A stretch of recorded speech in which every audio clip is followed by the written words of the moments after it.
Всем привет! Сегодня у меня на видеообзоре очередная камера видеонаблюдения. Это IP-камера, уличная камера, камера цилиндрическая. Может, многие уже узнали по упаковке. Это iMow, подразделение Dahua. Первый раз я держу в руках эту камеру, поэтому распаковываю, ознакомливаюсь, показываю вам, подключаем вместе и смотрим камеру с этой картинки. Сразу изначально идет качественная упаковка, очень информативная. На упаковке вся информация по камере. Функционал, модель камеры прописана также на наклейке на упаковке.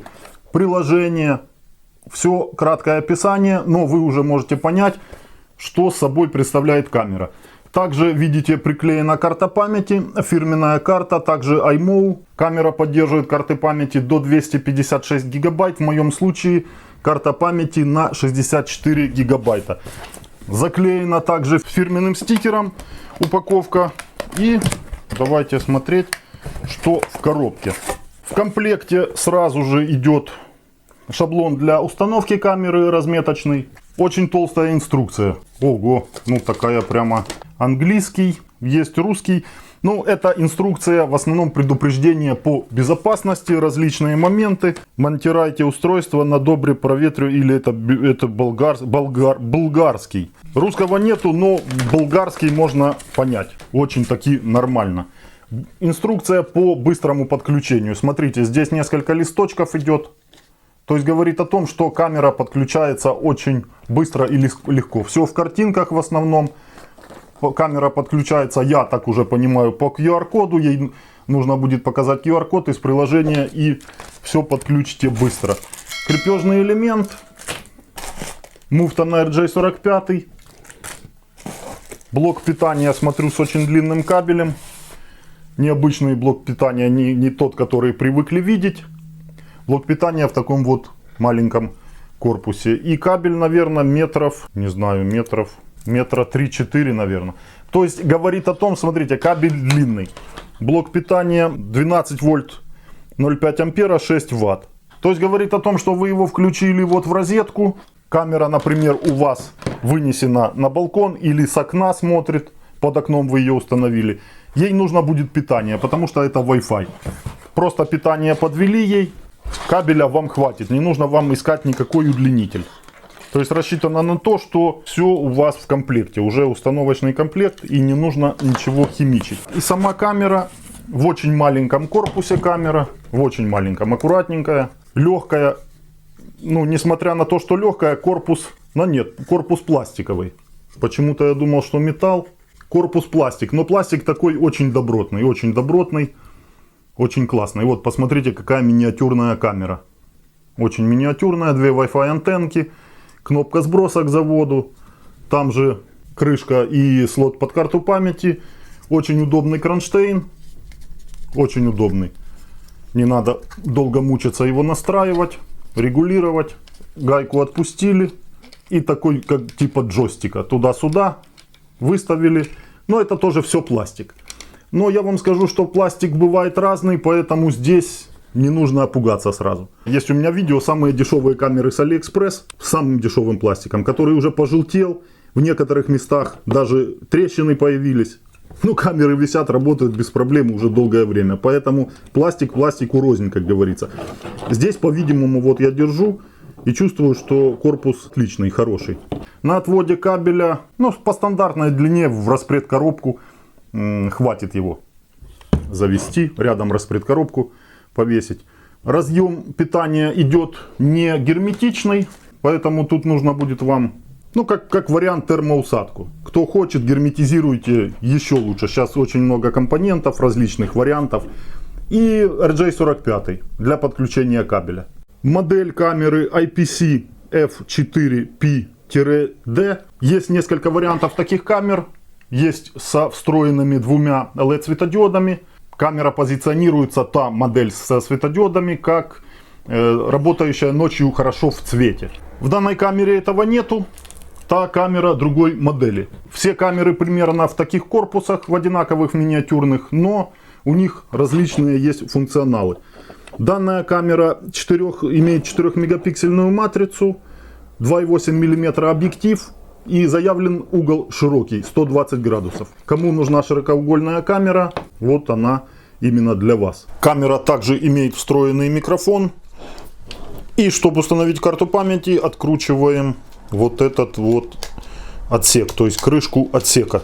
Тут же такая прорезиненная кнопка сброса к заводским установкам.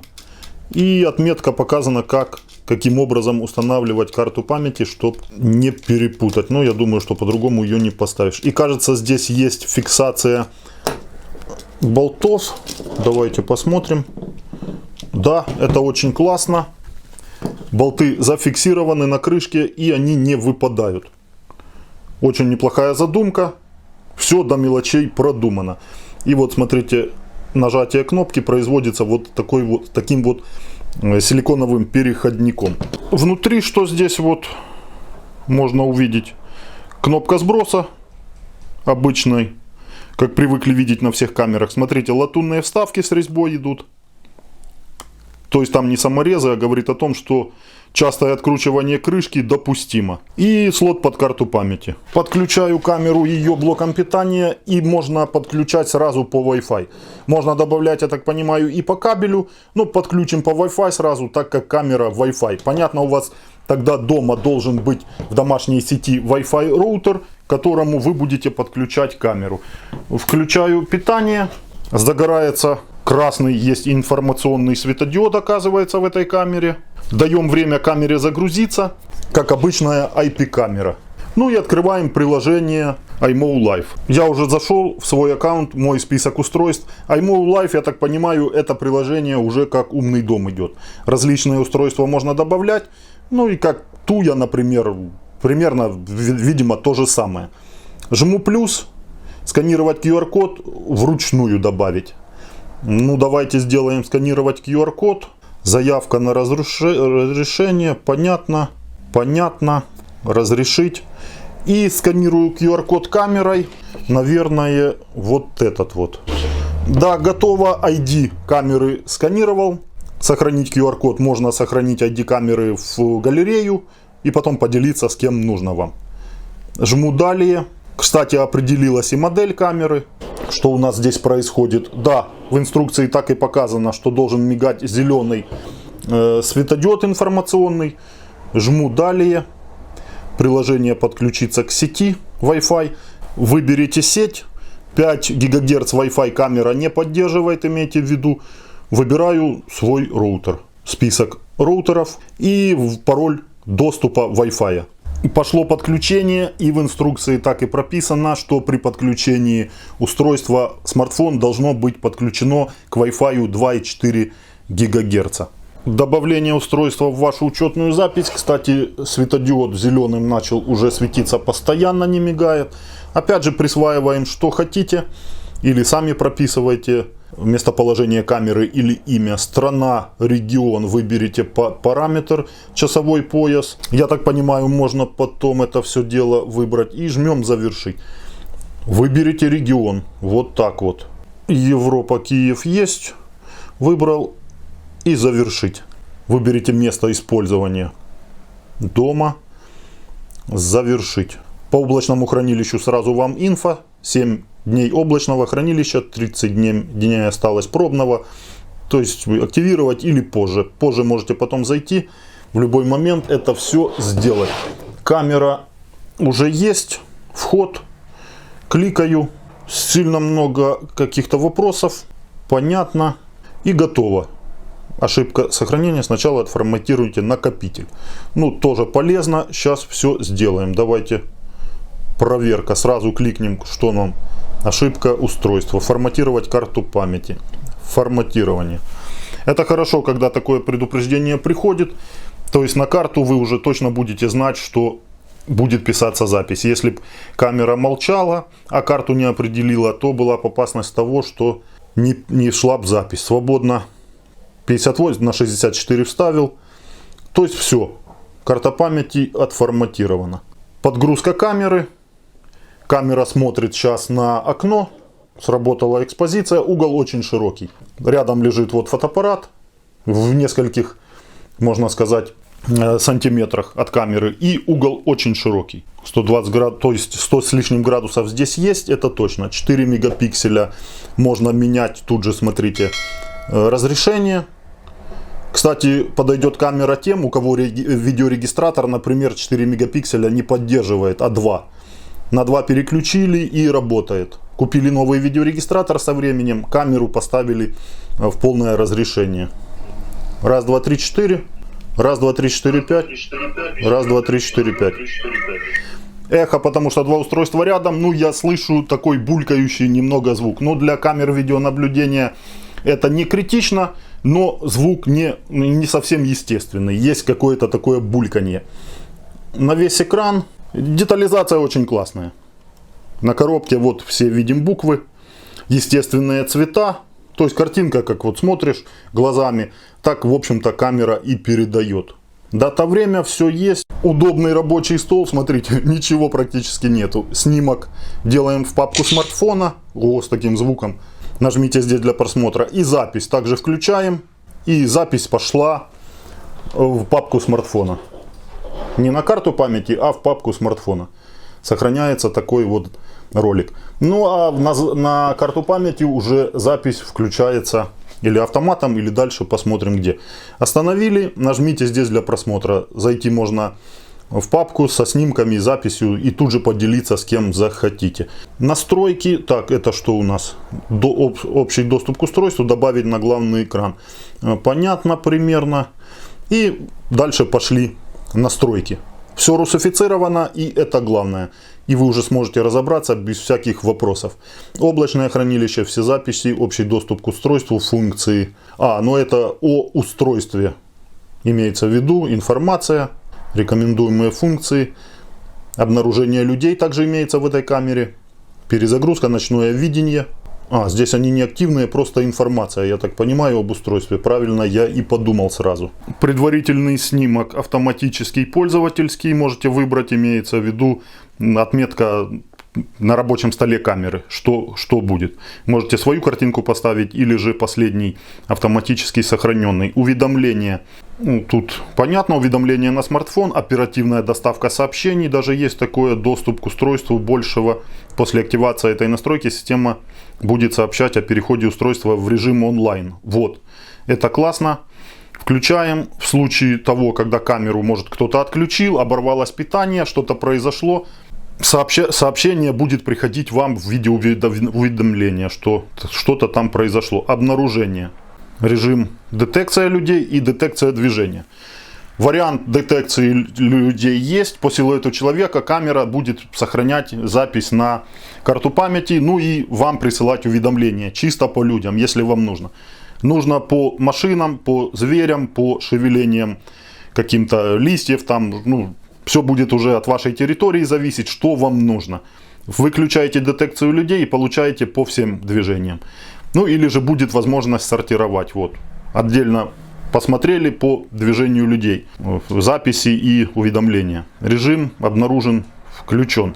Имеется в виду по графику. Чувствительность к движению понятно. Максимальная 5, 1 минимальная. Сохранить, окей. Зона общей активности. Ну и зону. Опять же можем зону активировать. То есть там, где нужно, чтобы камера работала. Можно ненужные моменты закрасить. И там камера не будет реагировать. Облачное хранилище понятно. Локальное. Давайте посмотрим. Правила настройки. Качество видео можно менять на карту памяти. Какое писать. Стандартное, высокое. Давайте оставим высокое. Пускай будет. Запись по расписанию ясно. Также вы можете график составлять, когда камера сохранять будет видео на карту памяти. И хранение видео включено. В общем-то запись включена. Все. Видео идет, работает.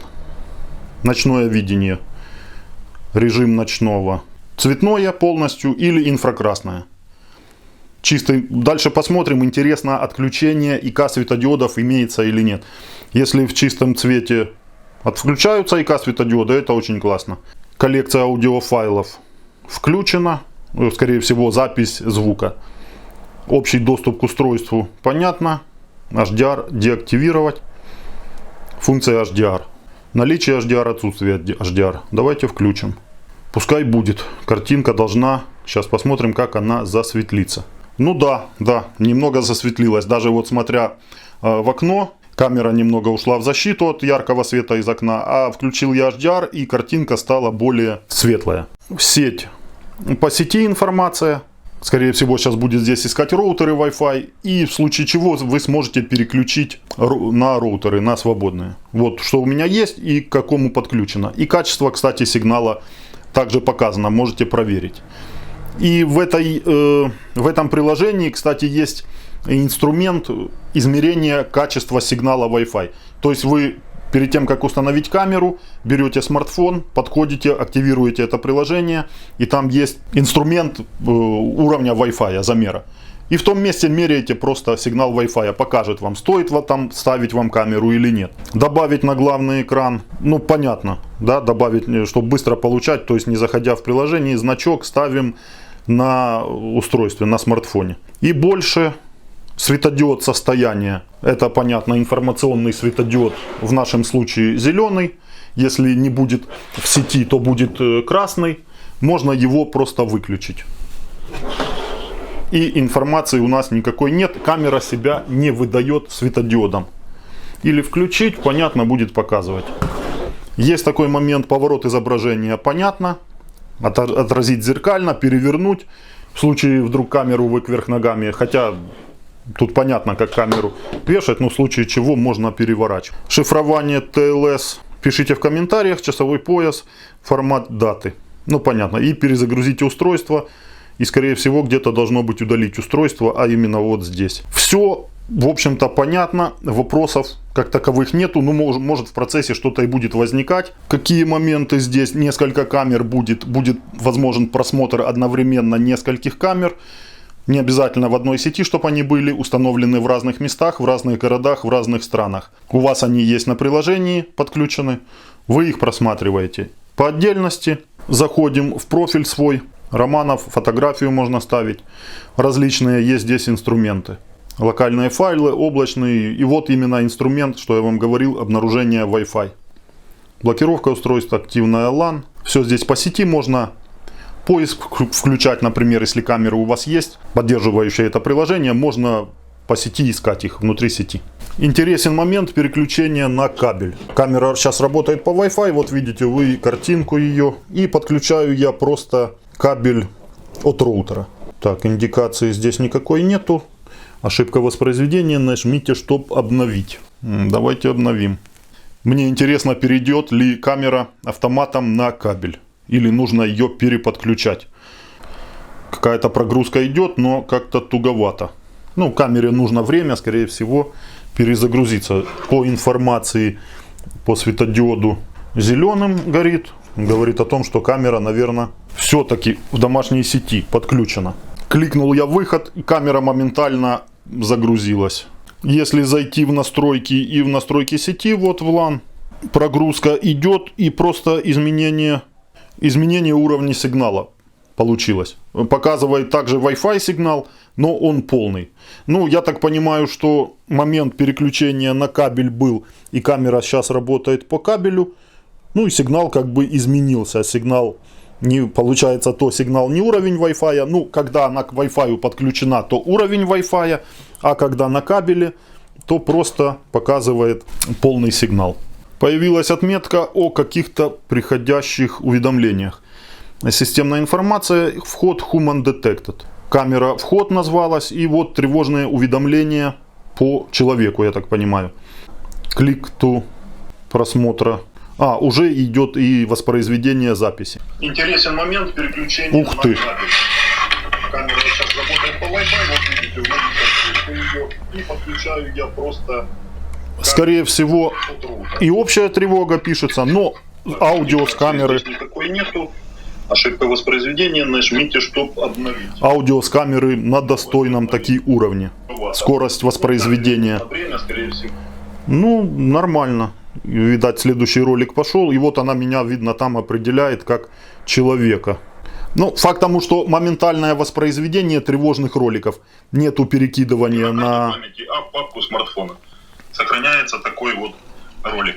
Ну, а на карту памяти уже запись включается.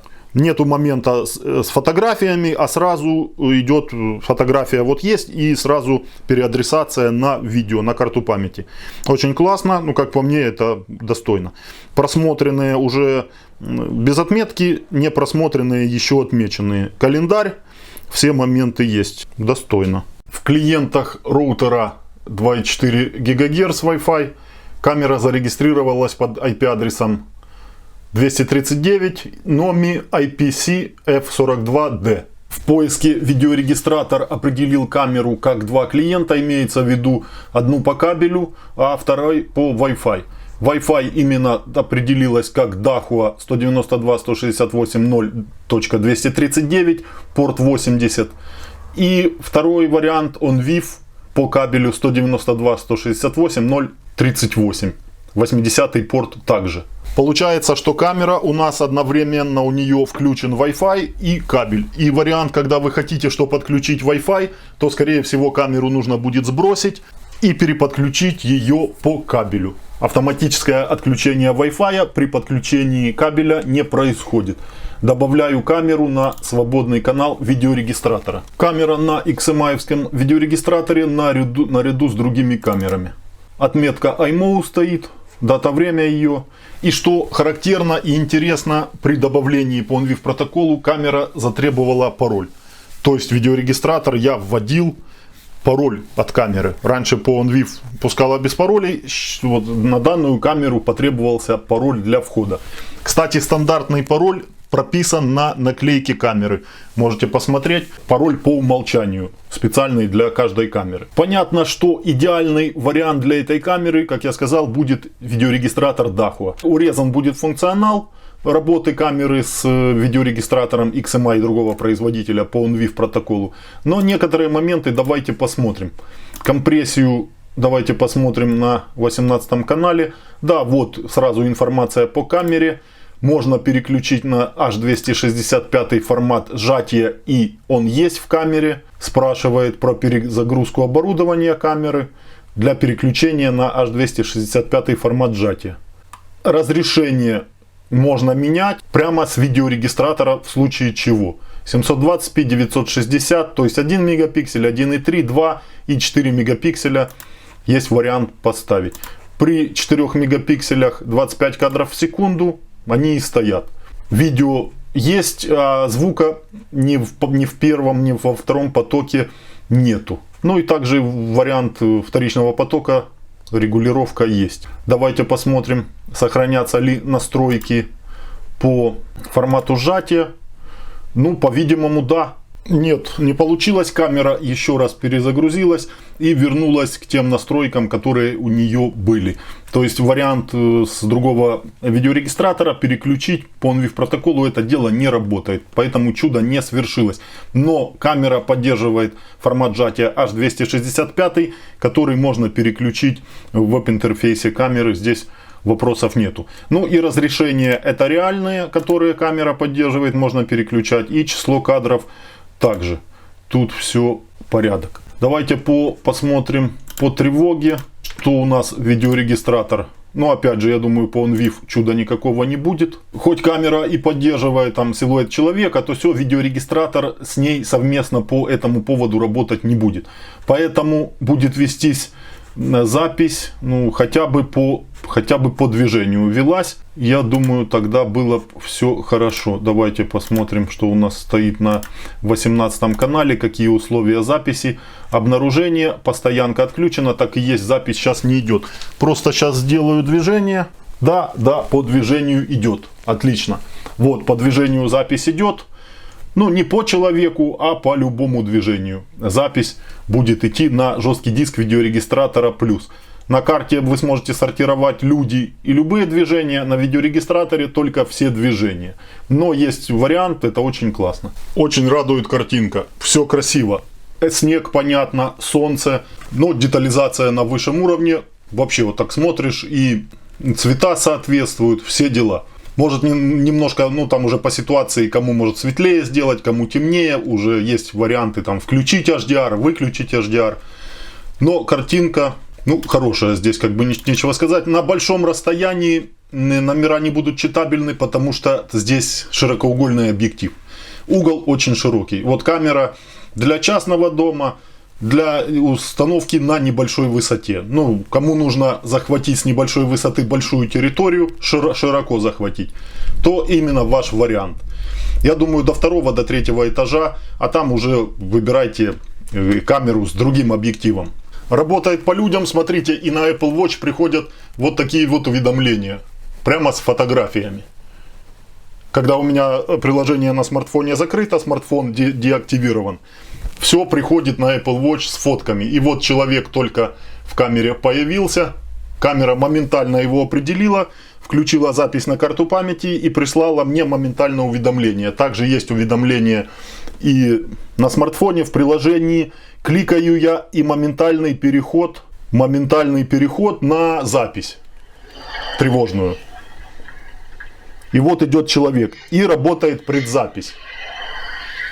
Видели вы, человек еще в кадре не появился, а камера уже эту запись сохранила до появления еще человека в кадре. Предзапись работает очень классно, картинка супер, аудио с камеры вы слышите тоже отличное. Кстати, особого бульканья уже я не слышу. Камера работает адекватно. Ну и картинка с камеры на приложении.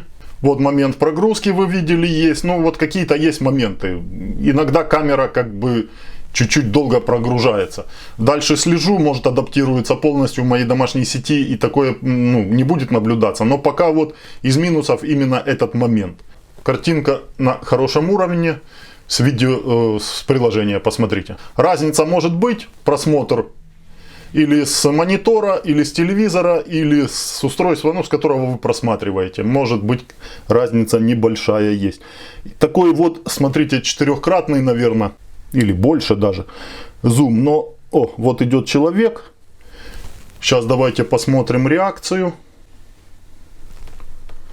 Но когда открыто, да, пришло уведомление. Вот скорость уведомления. Когда открыто у вас приложение, то вы видите и беззвучно это все дело. Когда у вас приложение свернуто, то будет приходить вам со звуком на смартфоне уведомление о том, что человек прошел. Звук со смартфона в онлайне. Поднес я смартфон к микрофону, вот слышите вы. Вот какой минус, что разрешение переключать с приложения можно, а формат сжатия я не могу найти, где переключить. Кто уже пользовался, пожалуйста, подскажите. Так, и опять идет человек.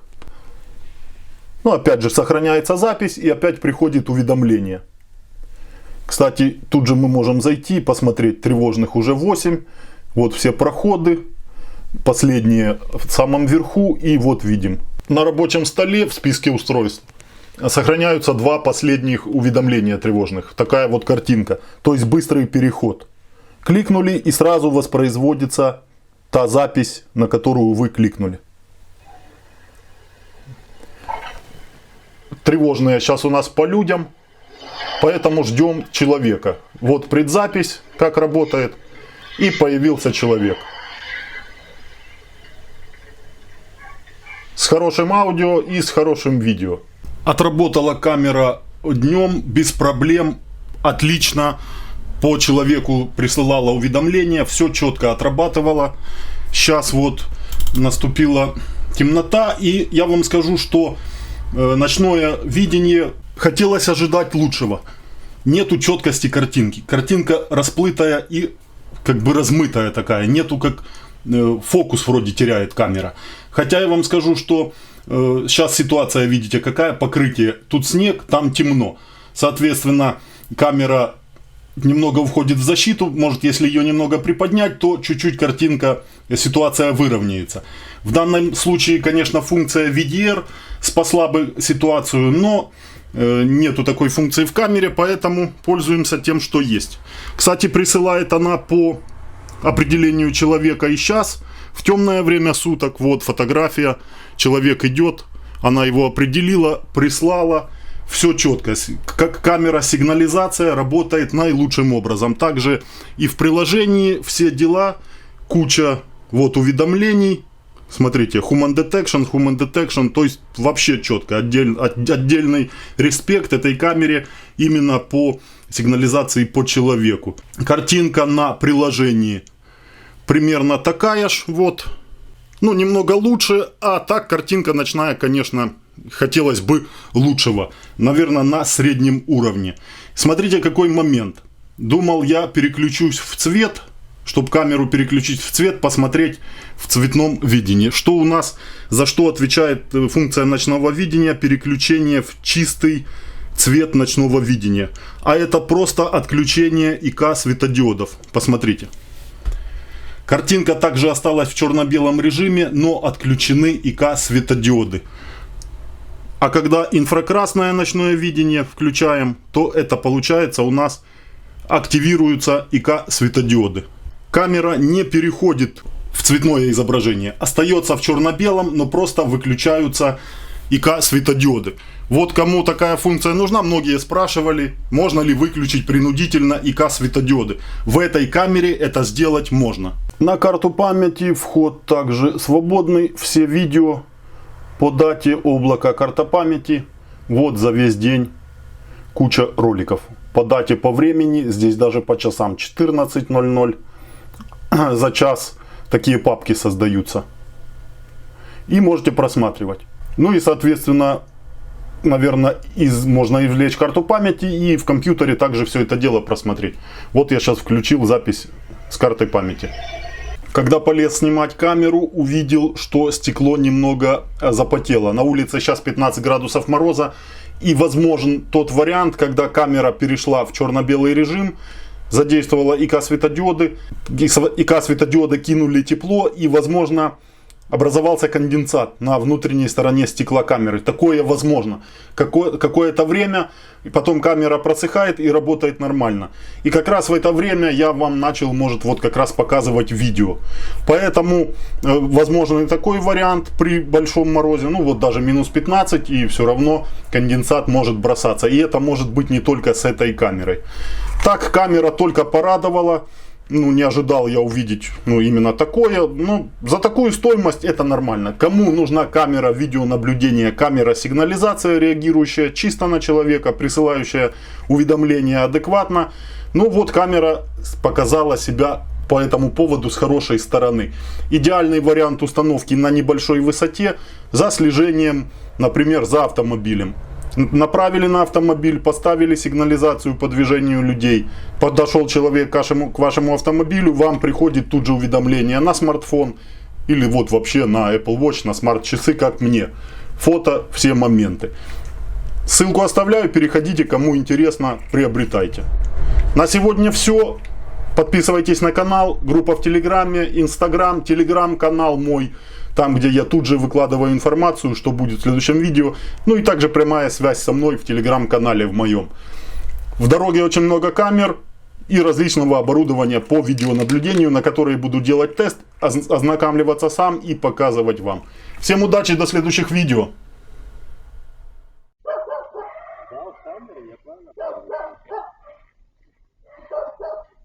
Камере, да, вот нет?